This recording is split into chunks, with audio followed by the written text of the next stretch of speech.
એમ પૂછતા હતા તમને કે આવતા સારું લાગ્યું મને, બધાને મળ્યા, આનંદ થયો.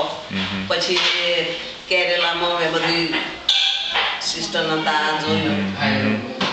પછી અમે બધી બહેનો સાથે આપણે બહુ બધી વાતો કરી. કન્યાકુમારી ગયા એ બધું પણ જોયું. એ તો મને સારું લાગ્યું. પણ આઈપીએમ આવું બધું કાર્યક્રમ કરે છે, બધાને એમ લઈ જવાનું, પછી એ લોકો ત્યાંથી છોકરીઓને પણ લઈ આવે છે ને, ઘણા બધા છોકરીઓ આવેલા, જે બધા વિદ્યાર્થીઓ બહેનો આવેલા, તમને યાદ છે થોડાક વર્ષ પહેલા? પછી તમારા ગામમાં ગોલાના અમે બધા આવ્યા હતા. તો આવા બધા કાર્યક્રમને થી તમને શું લાગે? અમારો બહુ ફાયદો થયો. હા, કેવી રીતે? થોડુંક બધાને ખબર પડે એટલે થોડુંક શું કે બહેનોની જાગૃતિ થઈ. બહેનો બોલતા આવડતું જ નતું ને, પણ બધી બહેનોને બોલતા આવડ્યું.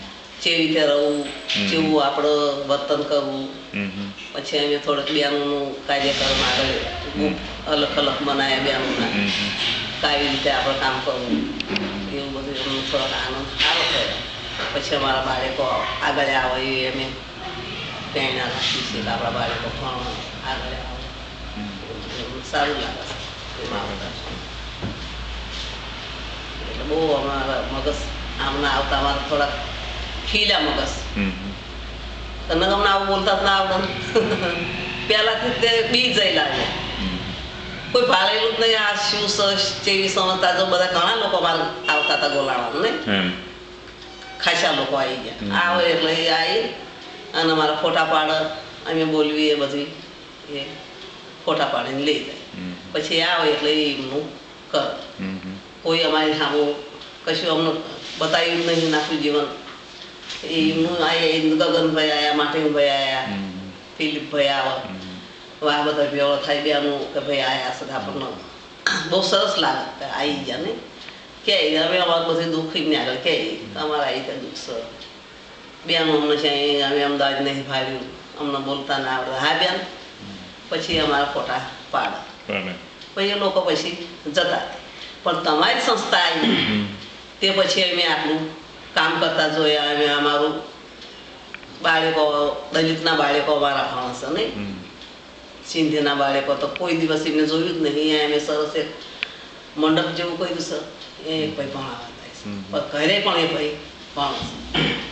એ બાળકને અમે ચોકલેટ આલી છીએ, બિસ્કીટ આલી. કડક વાળી 11 વાગ્યા સુધી ભાઈ આવે. પછી 11 વાગ્યા પછી એ સિંધનતા એ ભણાવે. એટલું અમારું તમારી સંસ્થા આવતા આવ્યા પછી અમારા કાર્ય કરવાનું. પછી હિંમતના પપ્પા હતા, એ દલિતો માટે બધું કરતા હતા નહીં. એમને જમીનું કાઢી ગગનભાઈ માટે ભાઈ આવ્યા. એમાં તો કશું ખોટ નથી, બધું હતું ભગવાનના આવ્યું. પણ એમને આવ્યા પછી અમે બધું આ પગલું પડ્યું કે તમે આ રસ્તે ગયો, તમે એ રસ્તા હાલ્યા. અમે બધું એમને શીખવાડીએ પ્રમાણે અમે હાલ્યા. પછી રમેશના પપ્પાનો તો એવી ધ્યેય હતી કે મારા દલિત માટે કરવું જ છે. એટલે સાચા મનથી જ પછી મંડાઈ ગયા. એમને ના બાળકો સામું જોયું. તાર બાળકો બધા નાના હતા. હું કહેતી હતી કે આપણે શી જરૂર છે, આપણે આપણા બાપાની જમીન છે તો આપણે શાંતિથી કામ કરશું રહીશું. કે ના, મારા તો દલિત માટે કરવું જ છે, તું તો કે. એટલે એમને દલિત માટે હાથ વાટીને એમને બધું કામ કર્યું. એટલે દલિત ભાઈ તો બધું અમે દલિત માટે કર્યું. પણ પછી તો પેલા રસપૂત હતા, એમને ખબર પડી જાય કે આ તો આગળ પડશે તો આપણું બધું આવી રીતે થશે. તો ગગનભાઈ માટે ભાઈ તો એવું બધું કર્યું. ભાઈ જતા રહે અને આમનો એવું બધું શીખવાય. એવી રીતે અમે કામ કર્યું. પણ એ લોકો અમને કશી એમને મદદ કરી